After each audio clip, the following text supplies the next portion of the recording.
गौहर जान एक ऐसी गायिका जो भारत में अपना पहला गाना रिकॉर्ड कर रिकॉर्डिंग करने वाली पहली सिंगर बनी। 26 जून 1873 को जन्मी गौहर जान की फीस इतनी ज्यादा थी कि हर कोई चुकाने में झिझकता था, लेकिन टैलेंट इतना कि हर कोई इनसे गाने रिकॉर्ड करवाना चाहता था। जब सोने की कीमत 20 रुपए तौला थी, तब ये एक गाना रिकॉर्ड करने के 3000 और गाने की प्रस्तुति पर नजर आने के तौर पर 1000 से ज्यादा की रकम लेती थी। आम जनता के लिए इनके गाने सुन पाना एक सपना था। इसीलिए ग्रामोफोन कंपनी ने इनके गाने रिकॉर्ड कर आम जनता तक पहुंचाए। गाने के लिए बुलाने पर इन्हें पर्सनल ट्रेन तक दी गई। हर रिकॉर्डिंग में ये बिना रिपीट किए सोने चांदी के कीमती गहने पहनकर पहुंचती और लोगों को हैरान कर देती। ये उस जमाने की पहली करोड़पति सिंगर थी। गायकी में भले ही इन्होंने इतिहास रचा और म्यूजिक इंडस्ट्री का नक्शा बदला, लेकिन इनका बचपन कोठे में बीता। तबायफ माँ के साथ कोलकाता की बदनाम गलियों में पली बड़ी। पर्सनल लाइफ भी उथल पुथल भरी रही। 3 नाकाम रिश्ते का बोझ और रिश्तेदारों का छल। एक जमाने में करोड़पति रह चुकी गौहर जान को अपने आखिरी दिनों में पाई पाई का मोहताज बना गया। गौहर जान का जन्म 26 जून 1873 को आजमगढ़ में हुआ। बर्फ की फैक्ट्री में काम करने वाले आर्मेनियन मूल के पिता विलियम रॉबर्ट और इंडियन मूल की मां विक्टोरिया हेमिंग ने इनका नाम एलिन एंजेलिना रखा। महज 6 साल की एलिन के सामने माँ बाप के झगड़े बढ़े और दोनों ने तलाक ले लिया। इसके बाद माँ विक्टोरिया ने मुस्लिम खुर्शीद से शादी कर इस्लाम कबूल कर लिया। विक्टोरिया शादी के बाद 1883 में कोलकाता आ गई, जहां उन्हें बड़ी मलका जान के नाम से पहचान मिली। वहीं बेटी एलिन का नाम गौहर जान हो गया। मलका जान और उनकी बेटी गौहर ने गायकी और शास्त्रीय नृत्य की ट्रेनिंग ली। पटियाला के काले खां, अली बख्श, रामपुर के उस्ताद वजीर खान, कोलकाता के प्यारे साहिब और लखनऊ के ग्रेट महाराज बिंदादिन इनके गुरु रहे।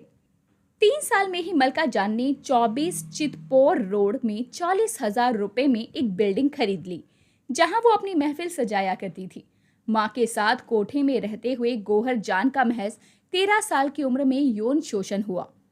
पहली परफॉर्मेंस से जीत लिया था दरभंगा के राजा का दिल। 14 साल की उम्र में गौहर जान का रंग प्रवेशम हुआ। गाने के साथ डांस करते हुए गौहर जान कोलकाता की पहली डांसिंग गर्ल बनी। अपनी परफॉर्मेंस से दरभंगा के महाराजा को इम्प्रेस कर ये उनकी सभा की गायिका बन गई।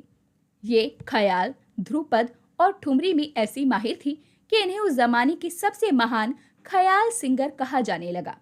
गौहर ने 1902 से लेकर 1920 तक 20 भाषाओं में करीब 600 गाने रिकॉर्ड किए।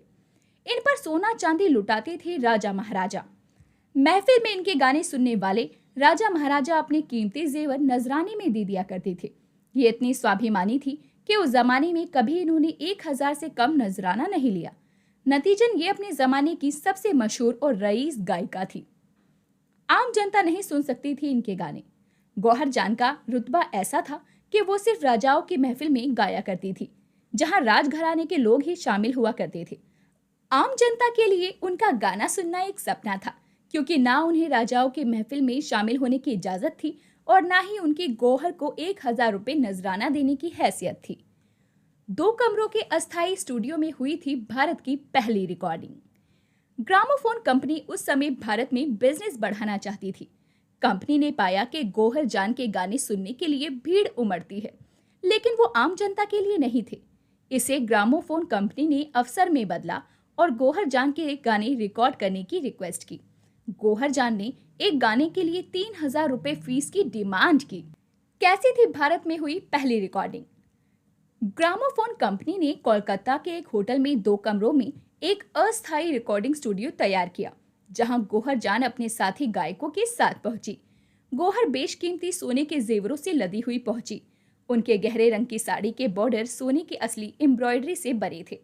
लंदन के ग्रामोफोन कंपनी के रिकॉर्डिंग इंजीनियर फेडरिक विलियम गेसबर्ग ने उन्हें टेबल पर चढ़कर रिकॉर्डिंग हॉर्न में सर डालकर जोर से गाने को कहा।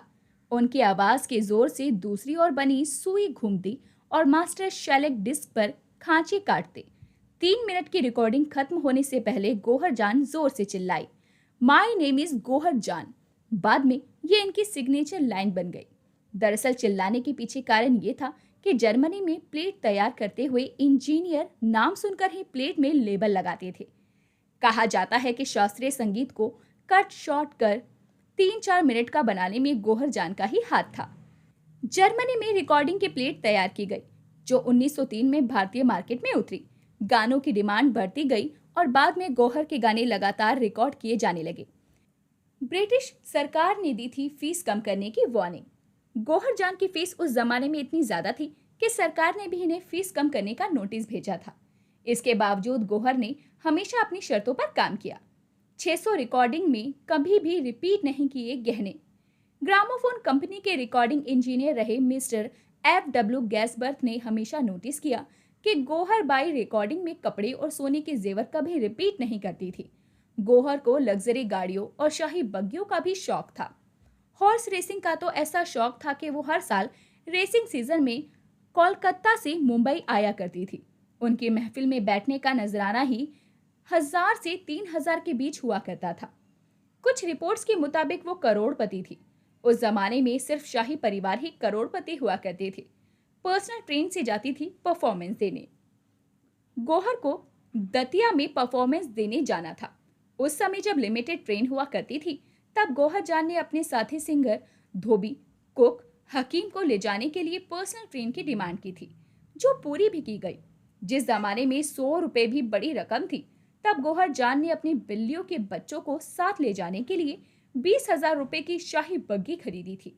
गांधी जी ने महफिल में आने का वादा तोड़ा तो हो गई थी नाराज गौहर। जब गांधी जी ने स्वराज आंदोलन की शुरुआत की तो उन्होंने फंड इकट्ठा करने के लिए तवाइफों से मदद मांगी। फंड की सख्त जरूरत थी तो गांधी जी कोलकाता की मशहूर तवायफ गौहर जान के पास पहुंचे, जिसके हुनर और अमीरी के चर्चे देश भर में थे। गौहर जान ने फंड इकट्ठा करने के लिए हामी तो भर दी, लेकिन शर्त ये रखी कि जब वो महफिल में गाएं तो गांधी जी भी वहां मौजूद रहें। गांधी जी मान गए, लेकिन जब महफिल शुरू हुई तो वो वहां पहुंचे ही नहीं। गौहर जान रात भर गांधी जी का इंतजार करती रही, लेकिन हाथ बस मायूसी आई। इस महफिल से गौहर ने पूरे 20,000 रुपए का चंदा इकट्ठा किया। जब अगले दिन गांधी जी ने अपने साथी मौलाना शौकत अली को चंदा लेने भेजा तो गौहर गुस्से में बैठी हुई थी। उन्होंने पैसे मांगे तो गौहर ने महज 12,000 रुपए देते हुए कहा, आपके बापूजी ईमान की बात तो करते हैं, लेकिन एक मामूली तवायफ से किया गया वादा पूरा नहीं कर सके। वो खुद नहीं आए, इसलिए स्वराज फंड अब आधी रकम का ही हकदार बनता है। गौहर जान ने तवायफ संघ बनाया और खूब पैसे इकट्ठा किए। इस फंड से गौहर ने गांधी जी के असहयोग आंदोलन को सहयोग दिया। बेनजीर बाई ने इनके कहने पर छोड़ दिए थे गहने पहनना। एक जमाने की मशहूर तवायफ बेनजीर बाई को एक बार गौहर जान के सामने गाने का मौका मिला। बेनजीर अपने सारे कीमती गहने पहनकर पहुंची थी। परफॉर्मेंस के बाद गौहर ने उनसे कहा, बिस्तर में भले ही तुम्हारे गहने खूब चमके, लेकिन महफिल में सिर्फ तुम्हारी कला चमक सकती है। बेनजीर इस बात को सुनकर ऐसी टूट गई कि उन्होंने मुंबई जाकर अपने सारे गहने अपने गुरु को दे दिए और गाने की तालीम लेने लगी। तालीम पूरी होते ही बेनजीर को दोबारा गौहर के सामने गाने का मौका मिला तो जवाब मिला, भगवान तुम पर आशीर्वाद बनाए रखे, अब वाकई तुम्हारे हीरे चमक रहे हैं। मलिकाए गजल कही जाने वाली बेगम अख्तर भी गौहर जान को देखकर ही सिंगर बनी थी। वो एक्टिंग करना चाहती थी, लेकिन गौहर का गाना सुनकर उन्होंने अपनी जिंदगी क्लासिकल सिंगिंग को सौंप दी। गौहर ने अपने से 10 साल छोटे तबला वादक पठान से शादी की, जो उनके असिस्टेंट भी हुआ करते थे। उस पठान ने धोखे से गौहर की जायदाद अपने नाम कर ली। कुछ समय बाद जब गौहर को पता चला कि शादीशुदा होने के बावजूद पति का दूसरी औरत से रिश्ता है, तो उन्होंने कानूनी लड़ाई शुरू कर दी। कानूनी लड़ाई लंबी चली, जिसमें गौहर के बच्चे कुचे पैसे भी लग गए। उसी समय गौहर की मां मलका जान गुजर गई। इस समय गुजराती स्टेज एक्टर अमृत वगल नायक इनके करीब आए और इनका सहारा बने।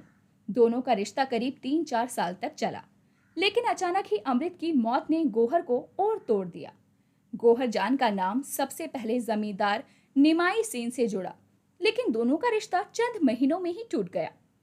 गौहर जान नहीं थी मलका की जायज बेटी। 1911 में बगलू नाम के एक शख्स ने कोर्ट में यह दावा किया कि गौहर जान मलका जान की जायज संतान नहीं है। उस शख्स ने कहा कि वो खुद मलका जान का बेटा है। ऐसे में मलका की मौत के बाद उनकी सारी संपत्ति गौहर को नहीं बल्कि उन्हें मिलनी चाहिए। ट्रायल के दौरान ये सवाल भी उठा कि गौहर के पिता कौन थे। हालांकि सबूतों की कमी के चलते गौहर ने ये केस जीत लिया। रिश्तेदारों ने लूट ली सारी दौलत। जो रिश्तेदार गौहर को सहारा देकर साथ ले गए, उन्होंने धीरे धीरे उनकी सारी दौलत लूट ली। आखिरी दिनों में गौहर पाई पाई को मोहताज हो गए।